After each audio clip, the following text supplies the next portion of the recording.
این یک نسخه رسید برق سیار زوبایدوف است. او همیشه از برق خانه‌اش قرضدار است. میگوید توان پرداخت آن را ندارد. برق رو 22 درام کردن. حساب کنید.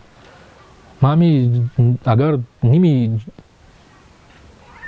نفقم دارم برق میرود. من دیگه ندارم چوره دیگه چیکار کنم؟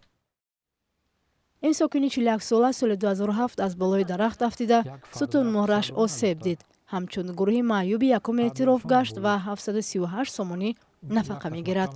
میگوید این مبلغ برای تامین عائله 4 نفرش نمیرسد و روز از روز قشق‌تر می شود. اینا خنکی اومده است. لباسی گرم گرفتن در کار گوداکودا نمیدونم چی کنیم. اینا آخران پنسیه گرفتگی همش اور گرفتیم. نیمی روزها رو کردیم تمام پنسیه با همین تمام. اردان 220 سومون جای موده. این خانواده ادعا دارد که بجز نفقه پولی چون یک خانواده کم بضاعت دیگر از یگام امتیاز کمک پولی برخوردار نیست. حجت اینوالیدیش میبرن، تماگرافیاش میبرن، پیسکای بالینسه را میبرن. یا ایدان در روزا قبول نمیکنن یا کپی کده بیار میگن کپی کده میبرن میسپارن.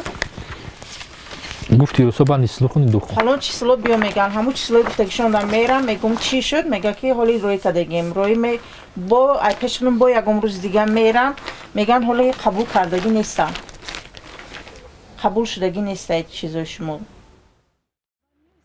مسئولان جماعت کریم اسماعیل میگویند سیار زوبایدوف ماه فوریه سال روان همچون کم بضاعت اعتراف شد و صاحب امتیاز است. اویلش اومد گفت که شوهرم هم خیلی حقیقتا حجتای تصدیق کننده مو ورد درباره شوهرش که حقیقتا همین معیوب خوبای گفته ما امر هم اویل کم بضاعت قبول کردیم اپجم فقط ای نیروی برق هم یا فایز معین قطعی آزاد میکنن. عائله‌هایی که کم بضاعت اعتراف شدند حق دارند که 250 کیلووات ساعت نیروی برق در یک ماه استفاده کنند.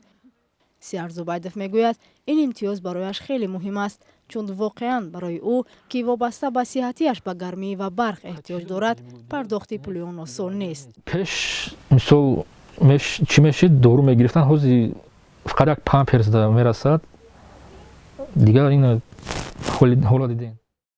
سیار زوبایدوف چندین سالها برای کم بضاعت شناختنش تلاش کرد. اکنون 7 ماه دیگر برای شناختن حق امتیازش تگ و دو دارد. اداره‌های دولتی باشند برای حل مشکل او انگشت اشارت سوی هم میکنند. حساب کنه که برقی باشد میچرخد و قرض او ضم میشود.